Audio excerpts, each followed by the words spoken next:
Start recording, and I have no idea how this is gonna work. Oh, it's backwards. I don't even want that view. Can I just close this view? That would be perfect. There we go. Of course.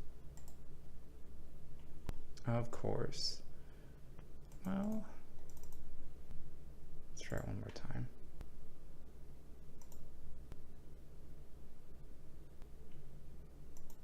Show taskbar.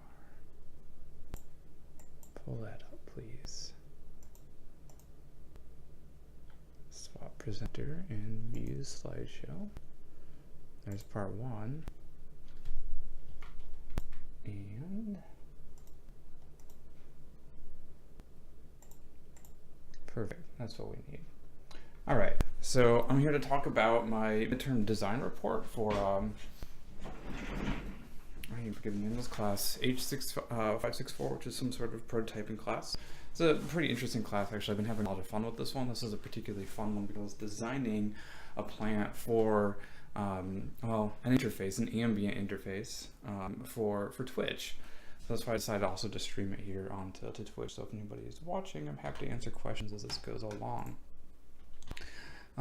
So to start off with, and this was a kind of difficult one for me because I happen to not be around my typical design features, or I didn't have my sketchbook with me at the time or anything like that. I just had my brain with me in very long car rides when I was visiting my family in Florida for this first part.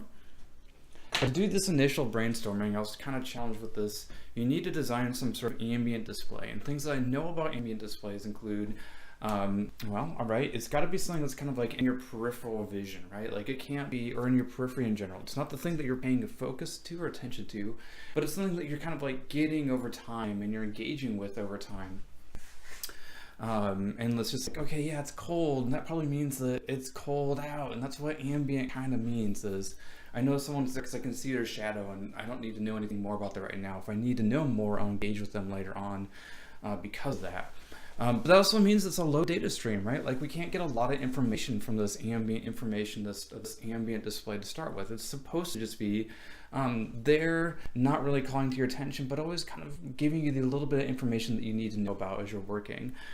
And so my initial thoughts were like, okay, I've seen ambient displays before. I've seen them do interesting things with light and sound and motion and all that kind of stuff. What's something new and different that I can do with an ambient display? And I was starting to think about like, well, wind. Wind is a really interesting one because it's something that we can modify over time, but still gives us this like really fun tactile sense. It could be a lot of fun to play with. I also considered things like rumble for a little bit, which is another like tactile sense that I hadn't seen a lot of discussion about before when it came to ambient display. And then I came upon this other idea of like, what if there's a light behind us, but it's not the light that's communicating to us, but it's actually the absence of light and the shadow that's playing upon the ground that's communicating with us. What does that look like? Like what kind of display or interactivity could we get from that? So I started playing with those concepts a little bit. I did have my phone on me and I had a little sketchpad thing on there. So I played with a couple of concepts initially in that kind of vein or concept. And as I was driving around in Florida, or being driven around in Florida, I was looking out at these trees and I saw these, they weren't birch trees, but that's the way I imagined them, as like this row of birch trees that were moving to the left and to the right. And I was watching them and I was thinking about that. And I was like, that's kind of cool. That'd be like a really cool, interesting piece of art there for sure. I also kind of designed, you can see here on the left, I designed this like concept of like, what about if there's wind that's like moving these lights or motions? It's something I'd played with before in previous designs. So I didn't stick with that. I came back home and I did a few more designs, also things I'd been thinking about, but I just hadn't sketched out initially on there. I'm actually missing one of my sketches here. But I did a couple things there, also things like that rumble pad I thought of originally, like what if it's there on your feet? What if there's this like passive ambient display that showed you your ungraded stuff, right? I was trying to think of like from the realm of a teacher, what's useful for me? Like, well, I always need this indication of like how much do I actually need to grade? Because I tend to forget, especially in this day and age where everything just gets submitted digitally. I can forget easily. And then I had designed something wind-like before, but I hadn't done it exactly for the trees and the leaves, so I made sure to get that sketch down there also. But one thing that I had to also tackle and think about, which was what was this data stream that I'm working with? Like, what is the data that's going to be displayed from this ambient display? There's a couple of data streams that I considered, one of which was, like I said, those ungraded assignments, which provides this like really good passive thing, but for a teacher is useful because I just forget, right? I will forget if it's not there, like, kind of like in my periphery, reminding me like, you got things you need to grade, dude. You can't just be doing all your other work all the time. The other thing, of course, is that I have a research interest in Twitch, and I have this like focus on Twitch also. So what about just Twitch stream data? What about the chat data that's happening on Twitch right now? Nobody's chatting, but that's fine. I don't even know if I'm breaking the Twitch terms of service, to be completely honest, by doing a presentation. I do know that I have to at least be engaging with chat, which is why chat is up. But what about stream chat data? What about that kind of stuff also? I thought that was kind of interesting, of like, nobody had tried to do a passive display based on these things before. And that would be a really fun thing to kind of like play with and try to get something fun and playful going on in terms of let me know when my file streams chats are active. So that's what I wound up choosing. I wound up choosing Twitch chat stream data as the primary thing that I'm going to be like investigating or looking at, trying to get like this passive ambient display. So if people are not currently paying attention to Twitch, at the very least, they know if a stream chat is like lit up, or maybe their streamer's active, or maybe something particularly interesting is happening in that stream. You can see on the page right now, that's an example of Twitch itself, the Twitch chat. This is actually, I guess, 4 chats. I chose it because it looked like it was multiple chats, so there probably just is one chat, and they broke it up into 4 different things. But Twitch chat, depending on the streams that you're watching, sometimes it is very spam-like here, and some of the ones that I watch, it's a little bit slower, a little bit more mellow also. These are a little bit more thoughtful and insightful in terms of like what's going on. So I wanted to kind of visualize like how active are those chats? Is the stream live or not?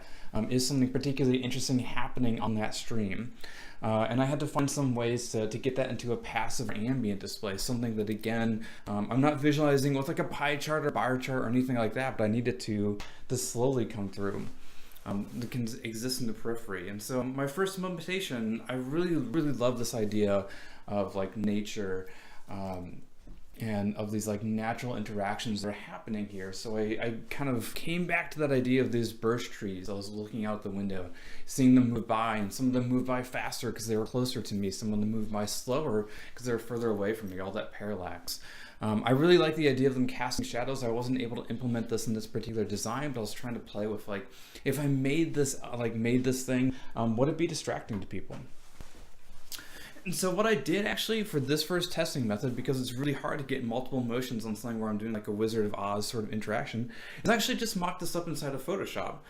So I made this inside of Photoshop, and I animated it with like fast and slow versions. And then I put it in front of people. I had them look directly at it, and then with it in a peripheral view. And I asked a couple questions based around that. And in fact, I have these videos. Let me pull them up. They're fairly short, and I'll play them for you. This is the first one. It is called Ambient Prototype All. It's playing on the wrong screen, so let's bring it back and refresh it and let it do its thing. All right, so that's the Ambient Prototype All. That was the first kind of visualization. Each of those lines is meant to visualize one stream's chat and activity and what's going on. And you can see that some are moving quick and some are moving slow. Some of them are moving almost imperceptibly slow. I think this one actually is moving, but isn't moving tremendously fast. And I had a second version of this also called Ambient Prototype Slow, where you can see there's a lot less motion. Things are moving a little bit slower. I actually had another version I tested out on the individuals where there was like just barely minuscule motion as well. And so those are the 2 different methods I use there. We're going to have to switch this display again. So swap presenter. And I asked some questions. I asked some questions around like, is this distracting to you? What kind of information are you getting from this? What's your overall experience from this? Are you interested in this? Would you use this? Kind of some of them were not the best questions, especially like, where do you use this? Is not a tremendously useful question. But the first ones were the questions I was really trying to answer. Like, is this distracting? Are you getting the information from it that I'm expecting you to? And it turns out that yes, like the stream motion, I was definitely getting that information from them. I'm getting things like, okay, it started off really slow, now it's getting more rapid as you're watching it. It's like definitely in the heat of the moment, there's definitely something happening on the stream. So it's getting that sense of, yeah, this is indicating like how interesting the chat is. But for all my users that I tested, they said that it was a little weird, right? Like it just was distracting to them. Like if they had this up and they were cooking, they'd have to like not look at it. If they had it up and they were playing a game, they again have to like physically make sure they weren't paying attention to it. Or if it was on the slow mode, which was less distracting to them, they just weren't getting information from it in general. So there's kind of like, there were some problems here. It really wasn't doing the work of an ambient display, right? It was being too distracting and it required too much focus to actually indicate the information that needed to be told. So I decided to move away from this mock-up. It just wasn't doing what I wanted to do. It wasn't gonna get to the place that I wanted to. You know, it was becoming pretty clear right away that just that vertical lines moving was just too tense and too distracting to people visually. And there's no way I was gonna overcome that particular issue. I probably should have been keyed into that to start with. So I wanted to make this, again, a less distracting experience, and probably make it a little bit more calming too, right? Like when you're thinking ambient, you're not thinking something that's supposed to be grating on your nerves. It's supposed to be kind of like something you want to bring into your space that like makes you feel better about your life. So I returned to one of these original ideas that I had, right? So I had this concept of wind. You can see wind is in a few of my examples here. We've got wind moving these chimes. We have wind moving these plants down here. So I returned to that concept. And then this time I thought, like, what if I again focus on that thought of wind and plant life, wind and plant life together, and I'm going to work with that instead. What comes out of that? I don't know what's going to happen. So we said it's not a new idea either. So wind of an information, moving plant life around to show like maybe a stream is getting more hype, maybe it's getting less hype, less things are happening inside there. This actually isn't a new idea either. There is a couple research studies that have been done on this particular bit of information already. One of them is called InfoPlant from Bielefeld University, different language I can't pronounce. I probably screwed it up there to start with. But they kind of found that like, yeah, people would get information from this and this is something they would welcome inside their house and kind of want inside their house, which I thought was pretty interesting. So I mocked up a second design kind of based off a little bit of the things I got from Bielefeld University. They did a lot of things with theirs, but two things they did do, there was motion on the plant based on fans that drove that particular plant. And then there was also light on the plant to indicate different things based on the light as well. So I grabbed a plant, a fan, a flashlight, and some colored lights, or some colored plastic put in front of that flashlight. And I created a mock-up that was just 3 different variations. A red light on kind of low motion, a purple light on kind of medium motion of the plant, and a greenish light on kind of like high motion of the plant. Something like that. I forget exactly which light was on which one. And it was meant to indicate that there was 3 different streams with 3 different activity levels. I recorded this and I uploaded this to YouTube because I was at a point where I just could not get physical access to Twitch users anymore. So I recorded this particular interaction and uploaded it to YouTube. I'll go ahead and play it here. Pull on over. And this is the full experience actually, so there's no sound that goes with this.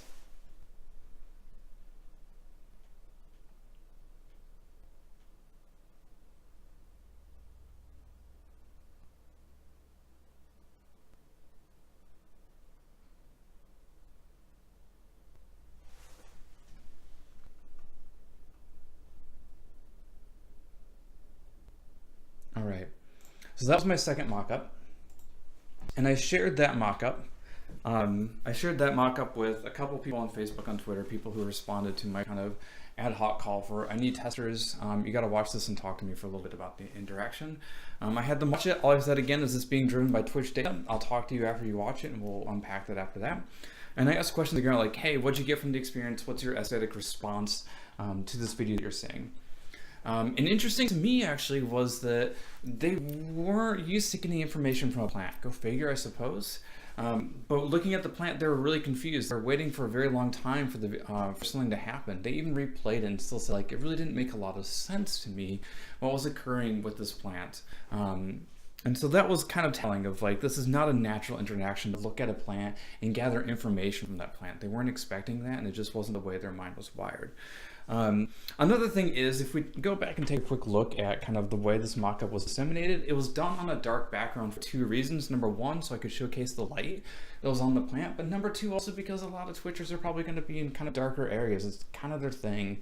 They're gamers, they're used to kind of dark stuff. But this actually had an issue. I had removed the audio from that and put it in that dark space to, again, showcase the light, and because there was a fan noise and I didn't want that loud fan noise to be part of the experience. The final mock-up, of course, the final version of this would have a very small fan in the base that would be moving this plant at the different rates, which would be much quieter than what we had, which was my like, you know, like $10 cheapo Target fan that I can crank up to 3, 2, and 1 that's supposed to move air in an entire room, not just on the plant. But because of that combination of darkness and quietness, the aesthetic experience that my users were getting from that interaction was different than what I was actually trying to indicate to them. And they're getting a sense of like, this is a terrifying Halloween project that you've made for me, Travis. Why did you do this to me? So that was also a problem for this particular mock-up. I'd have to go back and do another mock-up at some point that puts us into a lighter space and maybe have to find a smaller fan, or in one case actually for that first version the fan wasn't on, I was just blowing on it to get that kind of like very, very light motion I was looking for. So I learned a couple of lessons throughout this entire thing. Number one, particularly telling, is I definitely selected the wrong population for this particular group. First off, I chose a bunch of people who are already in front of computers anyway, and they're usually looking for different modes of data. They probably aren't looking for an ambient display that tells them like if their stream's active. If their stream is on, they're probably watching that stream already. So there's not a lot of reason for me to make that particular ambient display, or at the very least the people I was testing with were not the people I should have been testing with. The second thing that I definitely learned here, so in the future, definitely I would have looked for, I would have been talking with more people to figure out like what are some of the needs and where can an ambient display might go in. I was at the place where like my ideation actually needed more input than just my current brain could come up with at that time. I was a little bit limited in what I was trying to do and find encouraging. The second thing also is that prototype 2, as I mentioned, could have been a lot more interactive, had some issues in terms of it was not responsive or reactive to my users in any way. I couldn't say like, oh shit, you're right, this is kind of spooky, let's try another variation of it right now with the lights up. Or let's try another variation where I'm just blowing on it to give a sense of like more or less motion based on those things. So that was kind of like the final lesson that I learned from all this, which was if I'm going to do this again, recruit people, but just ironically, even though I'm studying Twitch, live stream that interaction with them instead. All right, so that sums up my particular midterm design project of what I call Twitch Plant. It was an interesting design project. I had quite a bit of fun working on it. Thank you all.